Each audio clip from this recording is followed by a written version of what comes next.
Hello,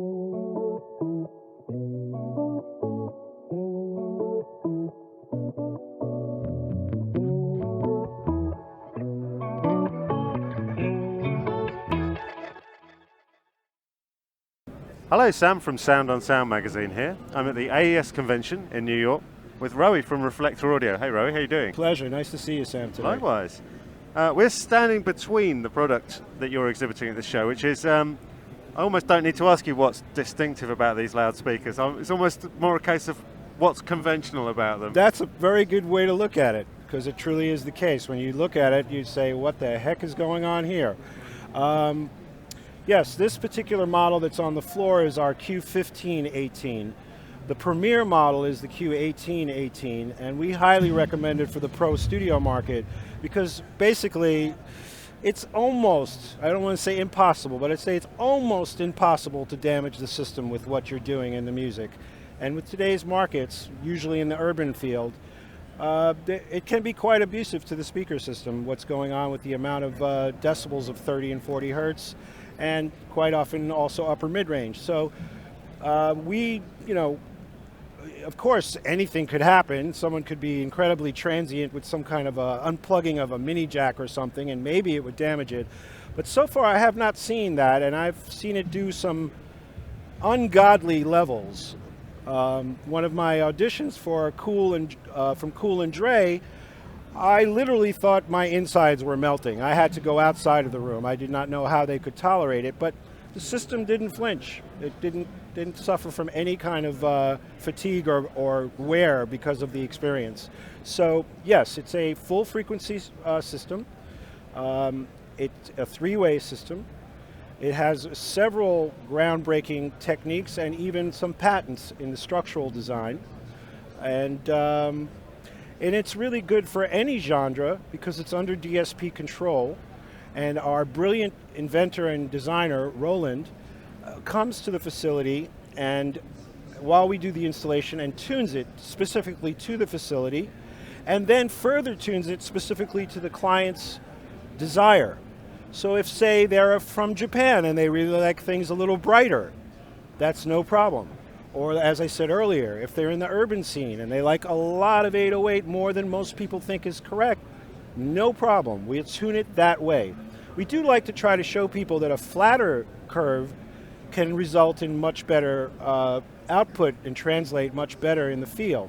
I am also a mix engineer by trade, so I can say that although I have not had the chance yet to do too many mixes on the system, all of the mixes that I've done in the past translate incredibly on the system, as do many other great records by other great mixers. You know, if so it's a great mix, it sounds great on our system. It really does. One feature that's immediately obvious when you look at these speakers is no cabinet. How does that work?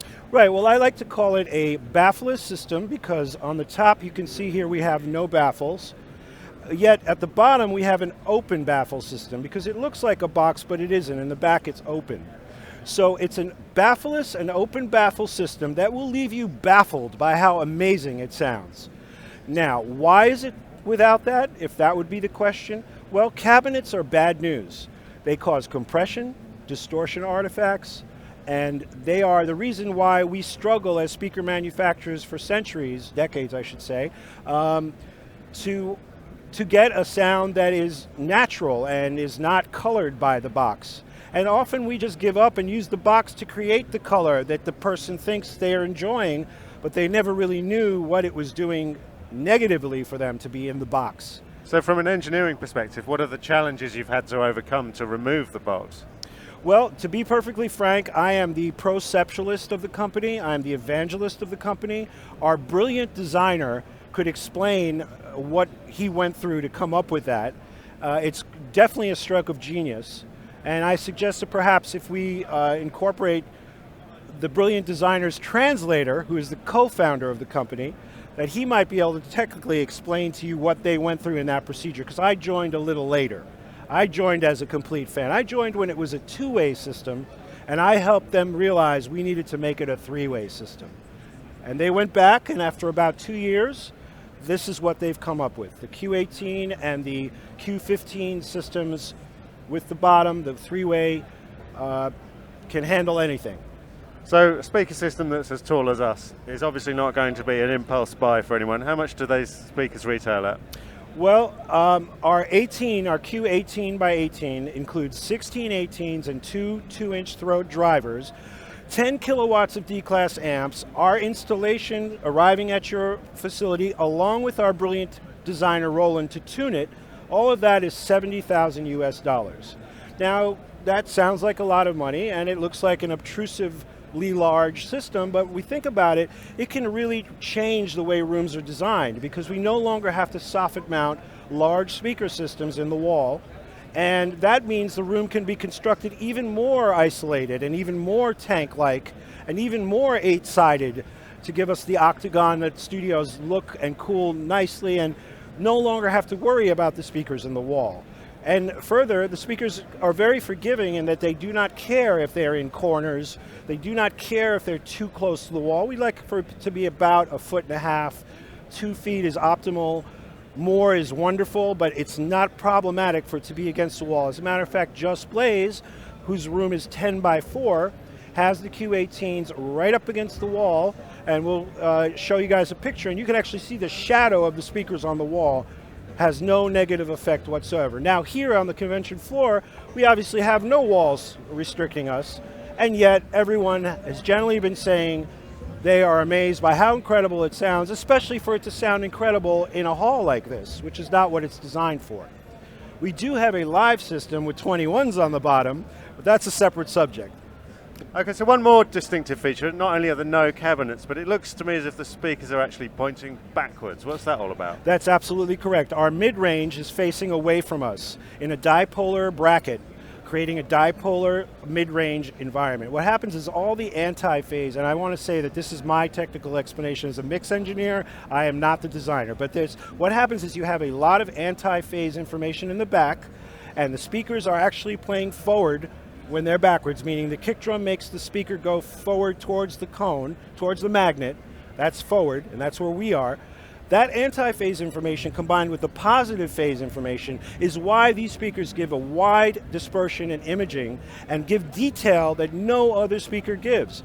What I found consistently is whoever hears this and listens to a record they know, they consistently say, wow, I never knew there was a blah in the second verse. I just heard it for the first time. And that's because the cabinet has clouded it and the distortion artifacts has blocked it from making it out properly.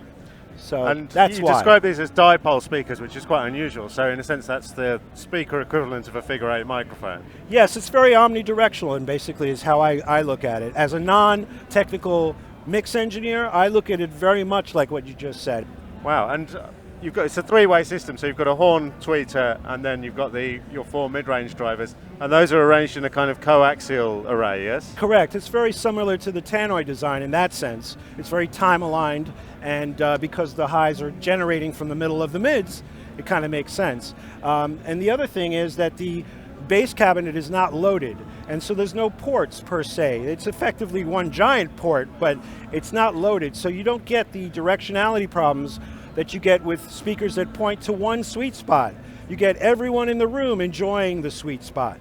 And that's really the benefit of our system. Along with Fletcher Munson almost doesn't exist, and you can make decisions at low levels that are very accurate. You hear the bass, you hear the vocal, you hear the reverbs, you hear the imaging, so you no longer have to bring it up to a level to double check and then see what happens when it goes low. It's very, very realistic.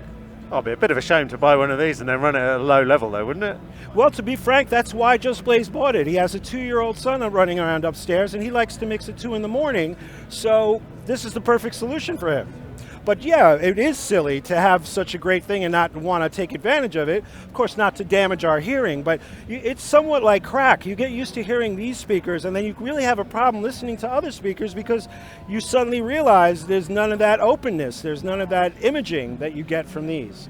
So yes, it would be quite silly to never turn them on. up. I hope we'll get to hear them in the studio one day. But, absolutely. Thanks very much for talking us through Thank you them. so much, Sam. Thanks, Rory. And we love SOS. Thank you. Peace.